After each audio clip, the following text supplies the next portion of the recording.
بسم اللہ الرحمن الرحیم۔ صحت اور تندرستی کے بنیادی اصول، اسلامی تعلیمات کی روشنی میں۔ تحریر مولانا نعمان نعیم، محترم جامعہ بنوریہ عالمیہ۔ اسلام دین فطرت ہے جو پوری انسانیت کی ہر شعبے میں مکمل رہنمائی کرتا ہے۔ اس کی پاکیزہ تعلیمات جہاں عقائد و عبادات، معاشرت، معاملات اور اخلاق و آداب کے تمام پہلوؤں کو جامع ہیں، وہیں حفظان صحت اور تندرستی کے معاملے میں بھی اسلام کی متعدد ہدایات موجود ہیں، جن پر عمل پیرا ہو کر ہم نہ صرف صحت مند زندگی گزار سکتے ہیں بلکہ بہت سی مہلک بیماریوں سے بھی محفوظ رہ سکتے ہیں۔ صحت اللہ کی بڑی نعمت ہے، بلکہ سب سے بڑی نعمت ہے۔ انسان کا وجود ہی صحت سے ہے۔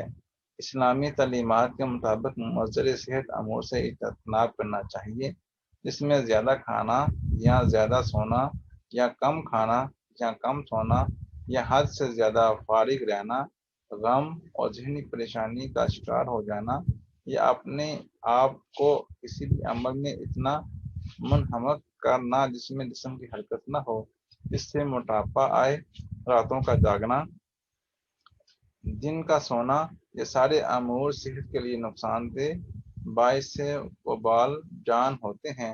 اس طرح کے امور سے اجتناب کر کے اپنے آپ کو منظم و مرتب کرے، سونے کے وقت سوئے، کھانے کے وقت کھائے، کام کے وقت کام کرے، ہلکی پھلکی ورزش، چہل قدمی، راتوں میں جاگنے سے اجتناب، دھوپ کا حاصل کرنا، یہ سارے دراصل شرعی نقطہ نظر سے قابل التفات امور ہیں۔ ایک مومن توانا اور قوی تر ضعیف اور کمزور مومن کے مقابلے میں زیادہ بہتر اور اچھا ہوتا ہے۔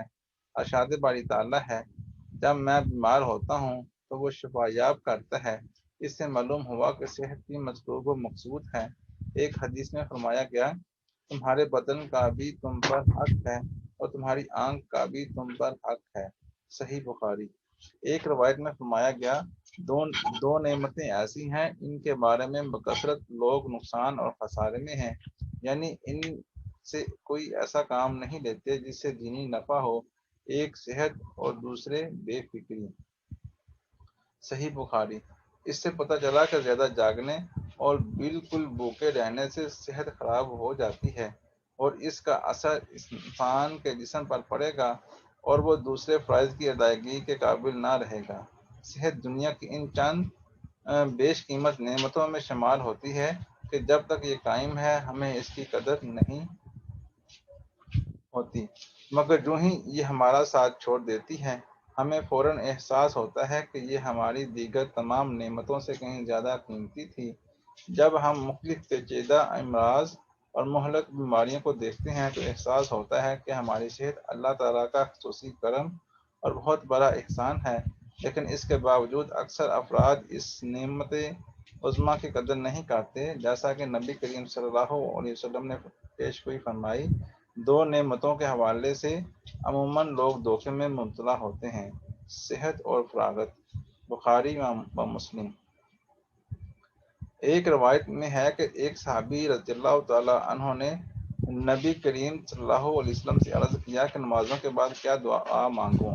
تو آپ صلی اللہ علیہ وسلم نے فرمایا، اللہ تعالیٰ سے عافیت مانگا کرو۔ دوبارہ سوال پر بھی یہی ارشاد فرمایا اور تیسری دفعہ بھی فرمایا، اللہ تعالیٰ سے دنیا و آخرت میں عافیت مانگا کرو۔ آپ صلی اللہ علیہ وسلم نے ارشاد فرمایا، 5 چیزوں کو 5 چیزوں کے آنے سے پہلے غنیمت سمجھو اور ان سے دین کے کاموں میں مدد لو۔ جوانی کو بڑھاپے سے پہلے غنیمت سمجھو اور صحت کو بیماری سے پہلے اور مالداری کو افلاس سے پہلے اور بے فکری کو پریشانی سے پہلے اور زندگی کو مرنے سے پہلے۔ المستدرک۔ اس سے معلوم ہوا کہ جوانی میں جو صحت و قوت ہوتی ہے وہ اور فراغت اور مالی گنجائش بڑی نعمتیں ہیں۔ رسالت مآب صلی اللہ علیہ وسلم نے فرمایا، اللہ تعالیٰ نے بیماری اور دوا دونوں چیزیں اتاری ہیں اور ہر بیماری کے لیے دوا بھی بنائی، سو تم دوا کیا کرو اور حرام چیز سے دعا مت کرو۔ سنن ابو داؤد۔ اس سے پتہ چلا کہ صحت بھی مطلوبہ مقصود ہے۔ مضر صحت امور سے اجتناب اور گریز، مضر صحت امور چیزوں سے احتراز کرنا چاہیے۔ انسان قوی ہو، طاقتور ہو، مضبوط توانا رہے، اس کے لیے کوشش کرنا اور اسباب اختیار کرنا بھی شرعاً مطلوب ہے۔ رسول اللہ صلی اللہ علیہ وسلم نے فرمایا، قوت والا مومن اللہ تعالیٰ کے نزدیک کم قوت والے مومن سے بہتر اور زیادہ پیارا ہے۔ جب قوت اللہ کے نزدیک پیاری چیز ہے تو اسے باقی رکھنا اور بڑھانا، اور جو چیزیں قوت کو کم کرنے والی ہیں ان سے احتیاط کرنا، یہ سب مطلوب ہوگا۔ اس میں غذا بہت کم کر دینا، نیند کا بہت کم کرنا، ایسی چیز کھانا جس سے بیماری ہو جائے یا بد پرہیزی کرنا جس سے بیماری بڑھ جائے اور قوت کمزور پڑ جائے، قوت کو باقی رکھنے کے لیے دوڑنا، پیادہ چلنے کی عادت ڈالنا، یہ سب صحت و تندرستی کے لیے ضروری ہے۔ خوراک اس وقت مفید ثابت ہوتی ہے جب وہ اچھی طرح ہضم ہو جائے، اور غذا ہضم کرنے کے لیے محنت اور ورزش کی ضرورت ہے۔ اگر کوئی شخص ایسا ہو جس کا مشغلہ پڑھنا پڑھانا یا اور کوئی ایسا پیشہ ہو جس میں اسے ورزش کا موقع نہیں ملتا، اور وہ اسلامی فرائض واجبات بطریقِ احسن ادا کرتا ہے تو اسے ورزش کی اتنی ضرورت نہیں پڑتی۔ صبح سویرے اٹھنے، غسل کرنے، نماز پڑھنے، روزہ رکھنے، حج اور جہاد کے لیے جانے اور دیگر اسلامی احکام پر عمل پیرا ہونے سے اس کی یہ ضرورت خود بخود پوری ہو سکتی ہے۔ تاہم اسلام میں بعض مفید ورزشوں کا جواز بھی موجود ہے۔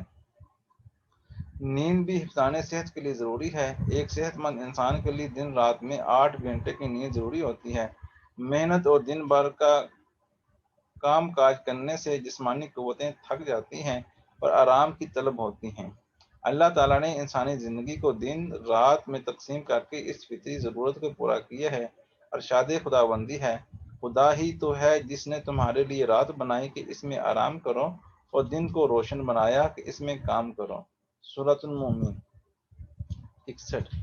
حضور اکرم صلی اللہ علیہ وسلم کا بتایا ہوا نیند کا طریقہ بالکل فطری ہے، اور حفظان صحت کے لیے اس کے بہتر طریقہ اور کوئی نہیں ہو سکتا کہ جلد سویا جائے، باوضو سویا جائے، صبح جلد اٹھنے کی فکر کی جائے، دوپہر میں کلولہ کیا جائے وغیرہ۔ حفظان صحت میں خوراک ریڑھ کی ہڈی کی حیثیت رکھتی ہے۔ متوازن خوراک اور معتدل غذا سے انسان کی صحت برقرار رہتی ہے، وہ مناسب طور پر نشو و نما پاتا ہے اور محنت کی قابلیت بھی پیدا ہوتی ہے۔ اس بارے میں قرآن نے صرف 3 جملوں میں طب قدیم اور طب جدید کو سمیٹ لیا ہے۔ ارشاد خداوندی ہے، کھاؤ پیو اور اس میں حد سے آگے نہ بڑھو۔ الاعراف 31۔ یہ تینوں وہ مسلمہ اصول ہیں جن میں کسی کا بھی اختلاف نہیں۔ کھانا پینا زندگی کی بنیادی ضرورت ہے، اس کے بغیر انسان زندہ نہیں رہ سکتا اور نہ اپنے فرائض منصبی سے بطریق احسن عہدہ برآ ہو سکتا ہے۔ البتہ اس میں اعتدال سے کام لینا صحت کے لیے ضروری ہے۔ نہ کھانے یا ضرورت سے کم کھانے سے جسم انسانی بیمار پڑ جاتا ہے، جبکہ ضرورت سے زیادہ کھانے سے معدے پر اس کی طاقت سے زیادہ بوجھ پڑتا ہے، اور معدے کی خرابی تمام امراض کی جڑ ہے۔ گھر اور ماحول کی صفائی اور مزاج کی نفاست پسندی کا بھی صحت میں بڑا دخل ہے۔